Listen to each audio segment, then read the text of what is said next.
We're converting a small side room into a home office, and a big part of that project is building and assembling a large corner closet cabinet. This is the 5th video in that process. I go ahead and get everything sanding sealed and ready for assembly. A quick update before we dig into it. Folks are asking me if I had gotten rid of the Mustang, what's going on with it. It's currently in storage, and I need to wrap up this cabinet project, or at least get the big pieces out of the way and do a little bit of cleaning before I can park it, and it's going to go right here. When I close my eyes, I can envision it there. So this is probably, if all goes well, with a little luck, the penultimate video before I get the Mustang back. All right, I moved all the big pieces, all the sides, the base, shelves, etc., back into the garage so I can keep working on them. I did get, if you recall from last time, I did get these little just aluminum frames for the airflow. One is going to go here, and I'll figure out how to install it in there, and the other is going to go somewhere here-ish, probably something just like that. So it doesn't need to be super efficient, just enough to let the air pass through so I'm not blocking off that cold air return. Yeah, so I don't have a ton of time today, but I'm hoping I can knock out this front piece, probably get that cut out, the vent fan, sorry, the vent, the hole for the vent cut out. Here's a frustrating problem to have. I've got all of these pieces of scrap laying around. They're either a little too narrow, or if I grab this is another candidate I could cut off of there.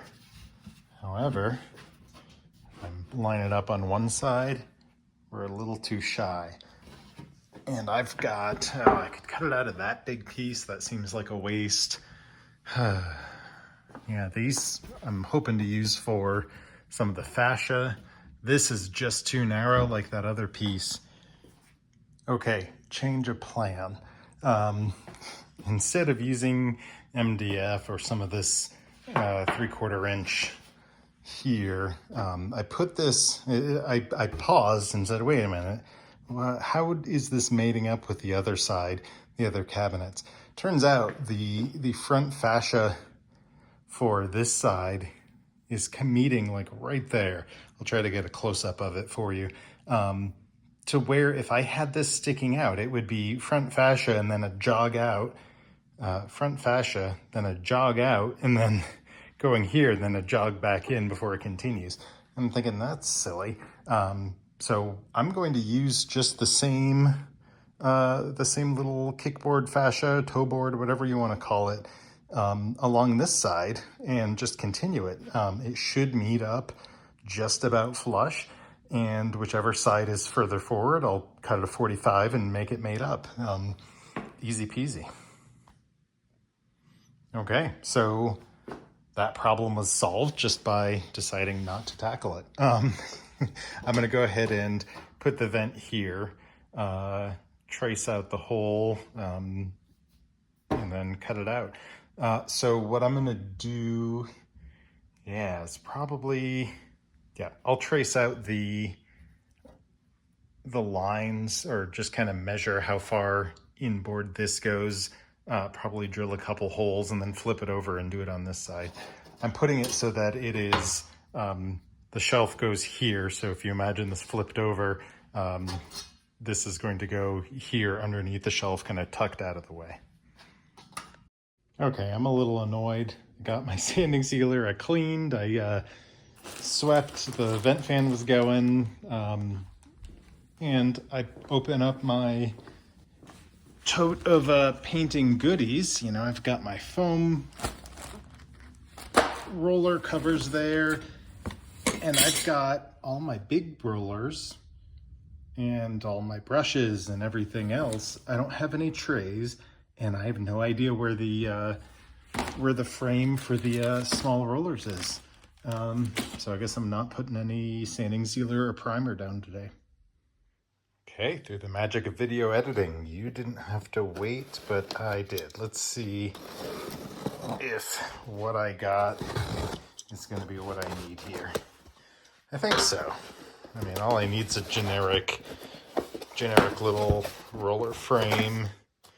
And of course, the best deal comes with crappy little rollers anyway, which honestly, these are perfect for putting down the sanding sealer.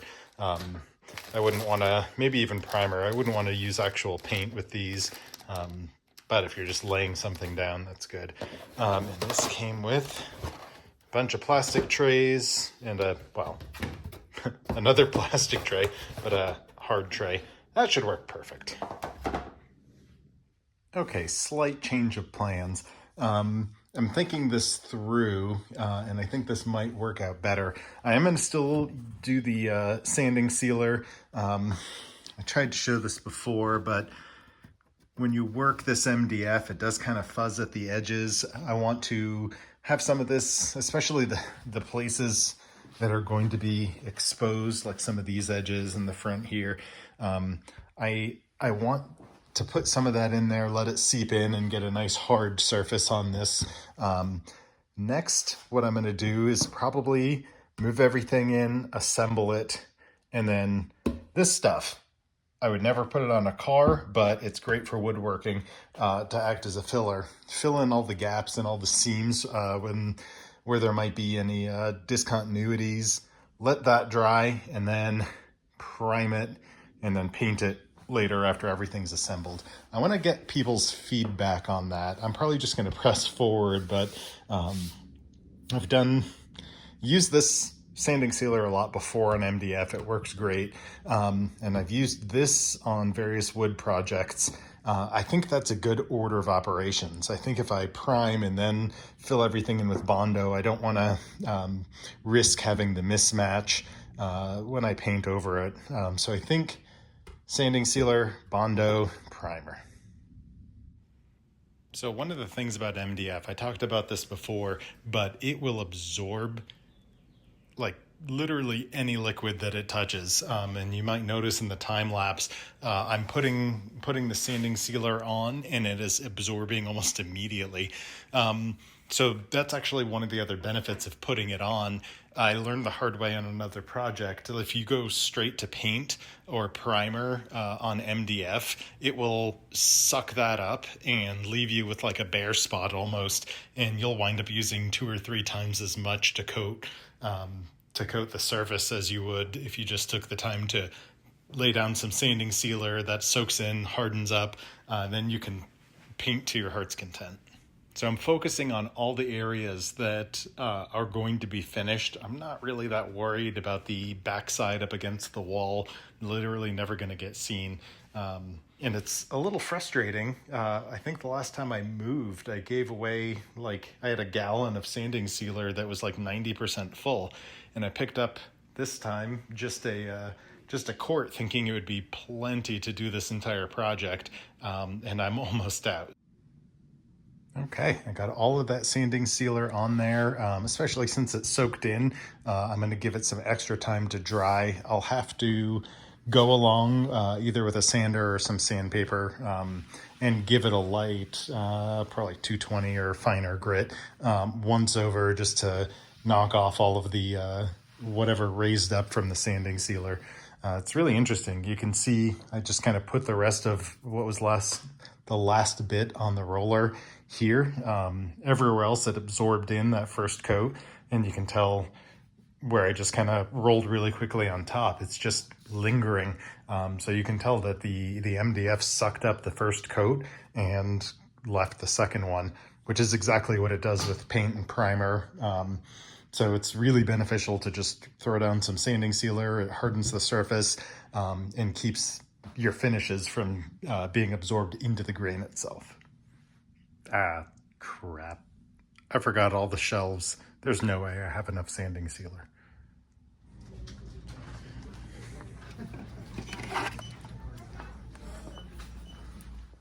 Okay, I got more sanding sealer.